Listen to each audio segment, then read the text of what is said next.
Buenas tardes y muchas gracias a todos, a tantos amigos por estar aquí hoy en esta presentación. Yo quisiera dar muy especiales gracias a José Manuel Reyero, que es mi muy querido y admirado compañero y amigo, y al que le debo mucho, ya que ha tenido una enorme, y tú lo sabes muy bien, muy positiva influencia en mi vida profesional. Y te agradezco tu paciencia y amabilidad al ver el libro, Setocho, y a Edasa por su decisión y empeño en publicarla, y en particular a su presidente Daniel Fernández y a su muy competente editora Peñero, que no está en este momento aquí, pero que vendrá dentro de un rato. Os agradezco muy sinceramente vuestras palabras, tanto de amistad y de aprecio hacia mi libro como a mi persona. La Ciudad Internacional de Tánger no es solo un mito, realmente existió. Estoy convencido que nunca ha existido ni volverá a haber una ciudad o territorio que reúna las excepcionales, irrepetibles, unas condiciones que concurrieron en la Ciudad Internacional de Tánger. En realidad se trataba en la práctica de un mini-estado independiente con un sistema legislativo y ejecutivo propio y con tribunales que aplicaban esas leyes, y que estaba ubicado en el mar Mediterráneo, que, como muy bien define José Manuel, ha sido un ensamblador de culturas. Ninguna otra población en el mundo, ni siquiera Shanghái, que es una de las ciudades míticas del siglo XIX y del XX, han reunido las condiciones tan singulares y asombrosas que concurrieron en Tánger Internacional. La extraordinaria situación geográfica y estratégica de Tánger hizo que fuera ambicionada y conquistada por muchos países. Así, en el transcurso de su historia, aparte de los bereberes y los árabes, han dejado su impronta en Tánger los portugueses, los españoles, los ingleses, los franceses y algunos otros más. Además, durante varios años, desde 1860, fue capital diplomática de Marruecos, lo que facilitó su cosmopolitismo y su multiculturalidad, que se acentuaron durante las tres décadas que Tánger fue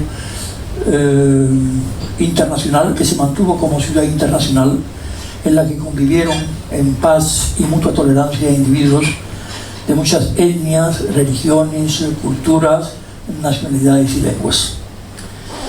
Parece evidente que el mito de Tánger sigue vivo, como muy bien ha recordado Daniel Fernández.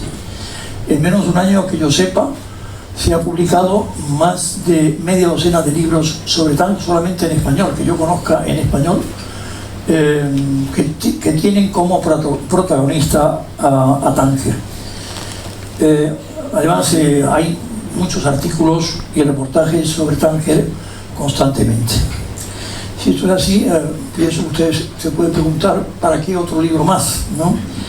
En mi caso, la respuesta fundamental es que sentía la necesidad imperiosa de escribir un libro sobre ese Tánger internacional antes, durante y después de ese periodo.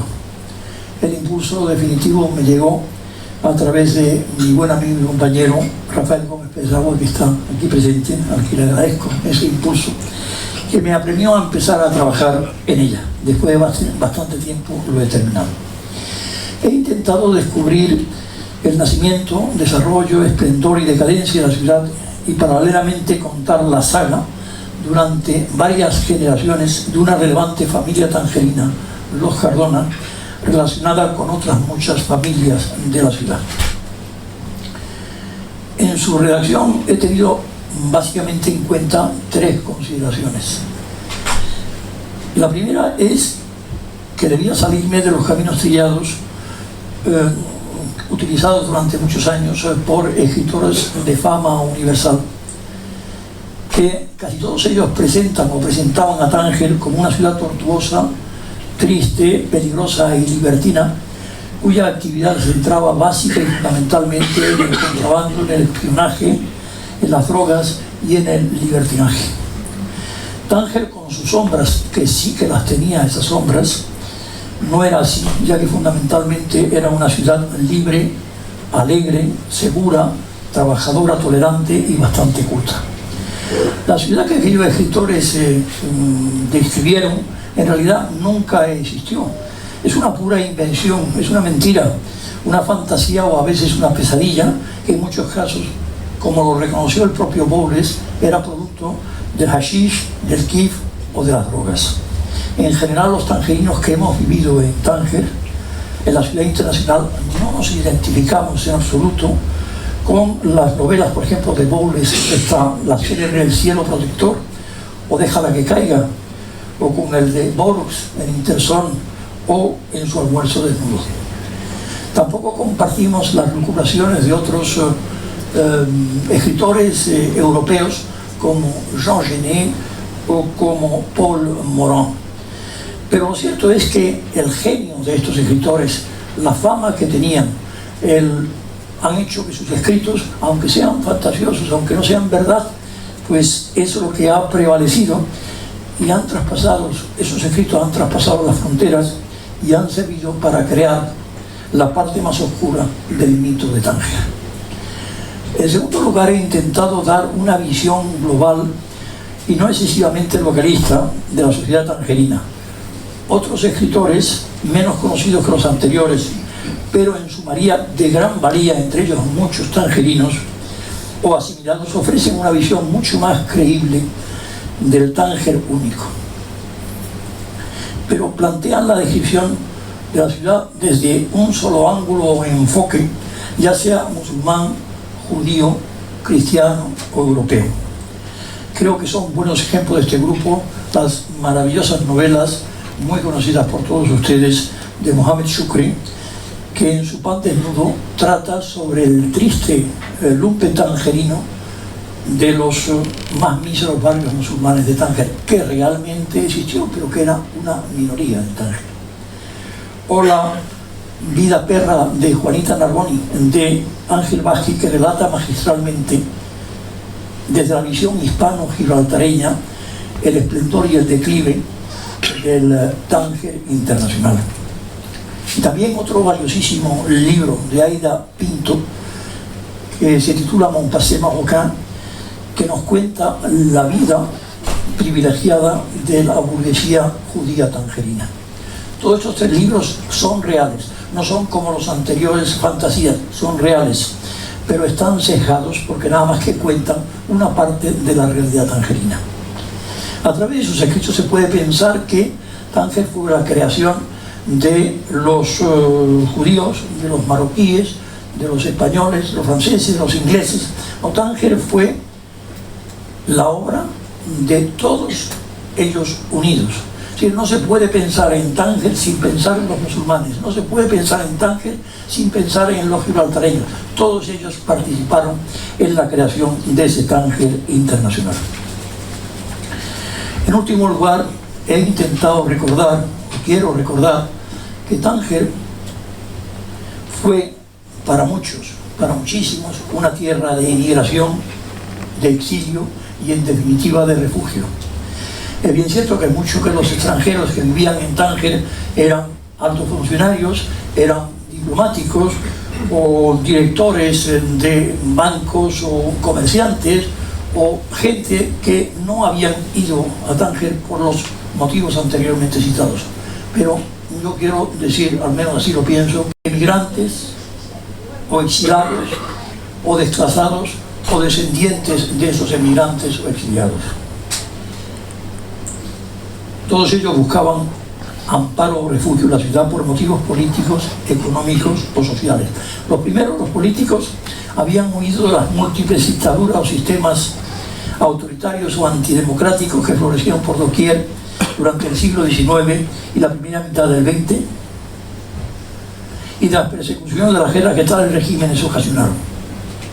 Otros, los refugiados económicos, emigraron en esa misma época a Tánger intentando evadirse de la miseria o del desempleo que existía en sus respectivos países. Por último, otros desplazados también buscaron amparo en Tánger, hartos de la incomprensión o de la persecución que sufrían en sus lugares de origen por sus ideas, como por ejemplo en el caso de Estados Unidos, los que tenían propensiones comunistas, o en el caso de Europa, los que tenían tendencias homosexuales.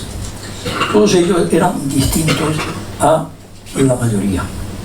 A todos ellos se unieron un buen número de marroquíes musulmanes de ascendencia bereber o árabe que también emigraron en su propia tierra. Es una cosa que nos olvidamos mucho, que existieron emigrantes marroquíes en Tánger, que se refugiaron en Tánger huyendo de la persecución política que sufrían fundamentalmente en el Marruecos francés, aunque también en el español, y sobre todo de las sequías y de las hambrunas que se produjeron en Marruecos en esos años, especialmente en el Rif o en el Sus.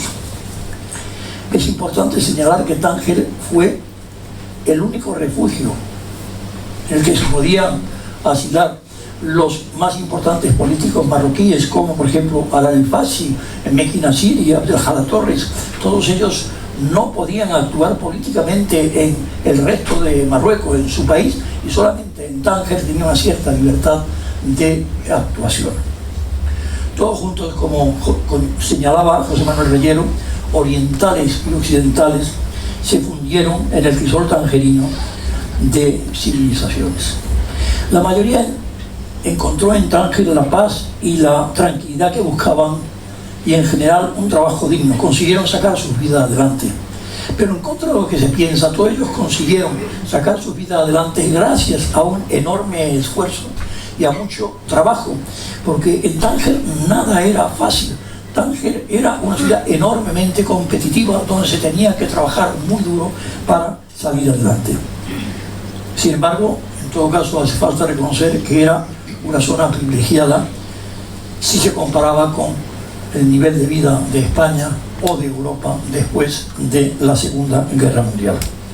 Todos ellos juntos, marroquíes y extranjeros, formaron un microcosmos único que no se ha vuelto a producir en la historia de la humanidad. Su objetivo no era otro más que el de vivir en libertad y trabajar en paz. Lo hicieron, salvo excepciones, tranquilamente, sin enfrentarse, en equilibrio, respetándose los unos a los otros y absorbiendo en muchos casos parte de sus respectivas culturas. Este mundo que empezó a crearse hacia 1860, cuando se consolidó la capital diplomática de Tánger, perduró más o menos un siglo, hasta 1960. A partir de entonces se confirmó la decadencia de Tánger Internacional, que obligó a muchos tangerinos a su vez a emigrar de Tánger y a veces a su propio país. Comenzó la diáspora tangerina, que hoy vive en gran parte en Europa, fundamentalmente en España, Francia e Italia, pero también en otros países más alejados como Estados Unidos o Canadá, o en Venezuela o en Argentina, o en países muchísimo más lejanos como Australia o Japón, y en algunos desconocidos, al menos para mí, como Nueva Caledonia o la isla Reunión en el Pacífico.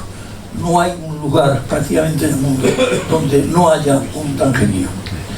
He intentado en mi novela relatar cómo era ese microcosmo, de qué forma se desarrolló, contar su esplendor y cómo se derrumbó rápidamente en los años 60 y 70 del pasado siglo, dando paso a una época que los marroquíes denominan les années de plomb, los años de plomo, que Tánger sufrió probablemente más que el resto del país.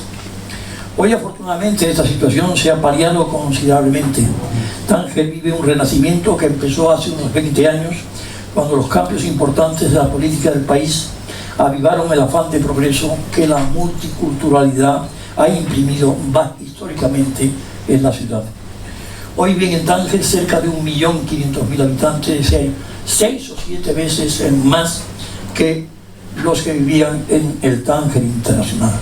Es una ciudad que es enormemente viva y que está en constante cambio, y gracias a sus nuevas estructuras, entre las que destaca el superpuerto de Tánger, hace que hoy sea una de las ciudades más dinámicas del norte de África y, por supuesto, de Marruecos.